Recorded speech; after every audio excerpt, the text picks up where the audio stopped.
How's everyone? Let me hear some noise, New York City. I'm Naya MacKnight, Indigenous cause. My name is Naya, an Ojibwe woman. And my project, Minjimendan, translated into Remember. This is an archival, a documentary, a conceptual project. It's really interdisciplinary. I'm examining my great-grandfather's legacy. I never met him. He had to move his homelands out in Minnesota on the White Earth Reservation, and we've been in LA for 3-4 generations.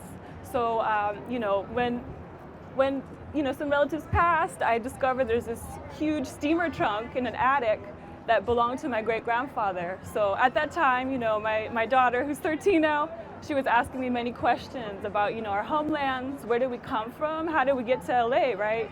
Living in a city, right? 3-4 generations. So it really, spurred me to examine, him and imagine who he was. I do want to do an activity.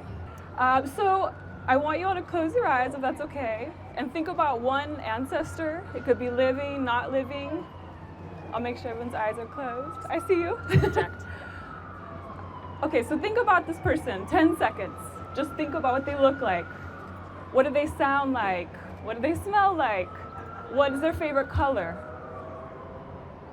5, 4, 3, 2, 1. How would you describe this person, this presence, whether you met them or not? Anyone? One word. One word. Who is this person? Yes.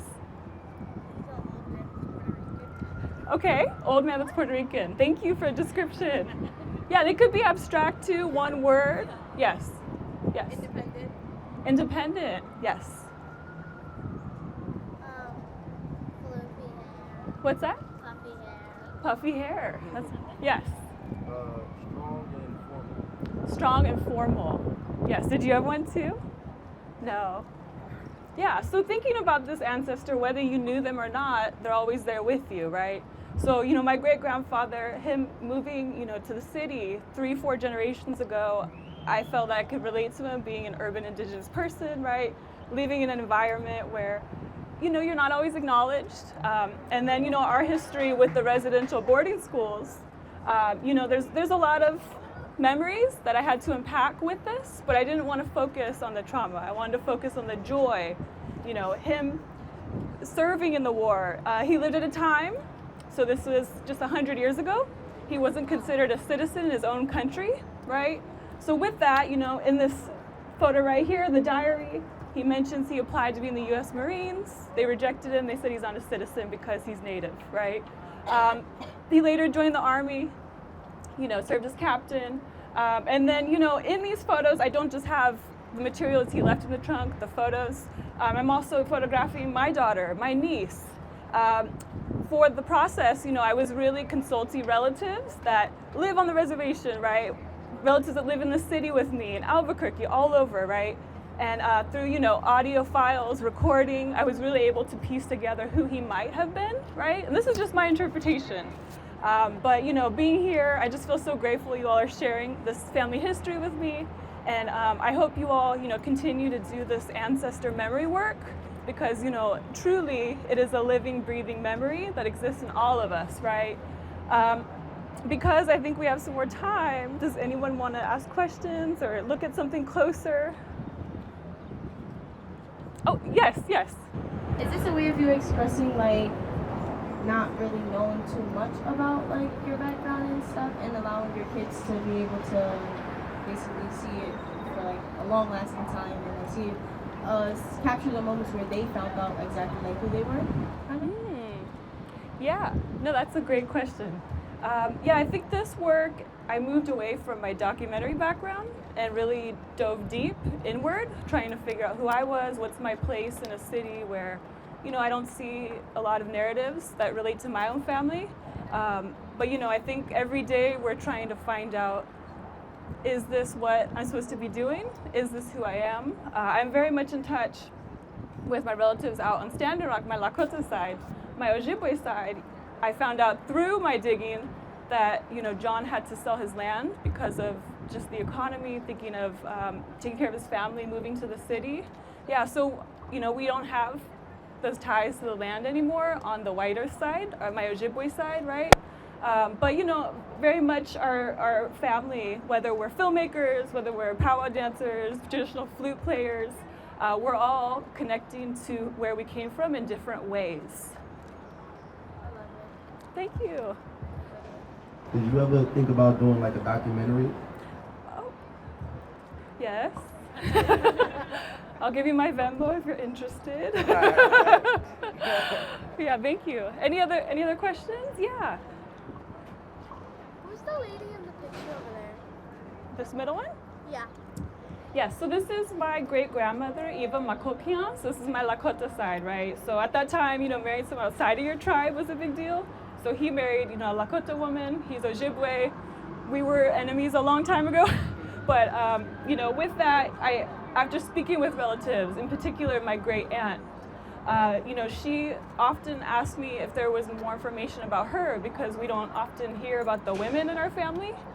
So, I really was intentional with having this photo of her against the star quilt because that is a very traditional, it embodies who we are no matter where we are. We always have a star quilt blanket, right? Whether that be holding your seat or, going to a powwow, that star quilt blanket travels with us wherever we go. Oh, thank you. Any other questions? You might have a minute or two. Yeah.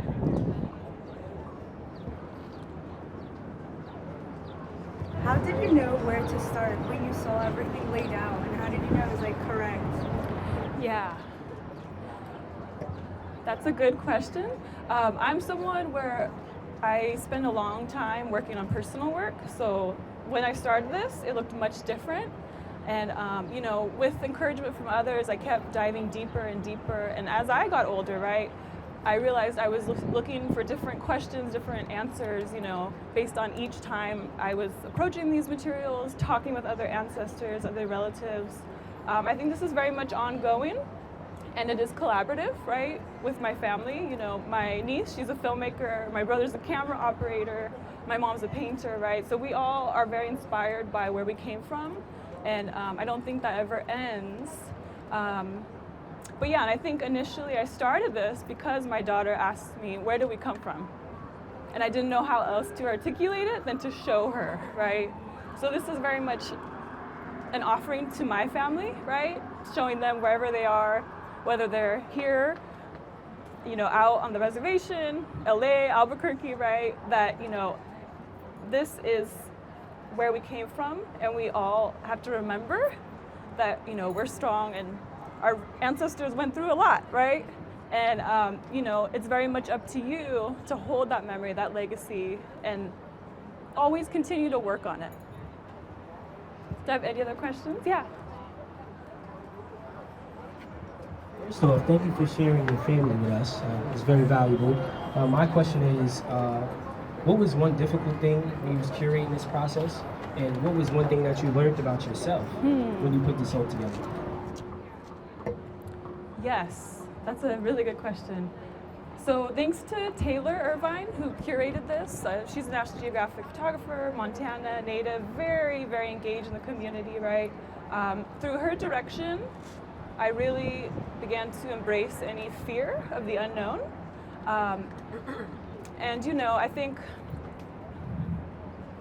I think just pursuing what you don't understand, that gets you closer to the truth, right? So as a photographer, starting out in photojournalism, I was very much drawn to narratives that were autobiographical, right? Because we are people behind the lens, right? And so, as photographers, we're participants, but also observers, always, right? So this project was truly, me being a participant in my family's history, but also, an observer, piecing together all of these images, right? What does it mean in contemporary times in the city, right? When you're distant from homelands. So very much always looking inward, so that way you can present something outward. Oh, thank you.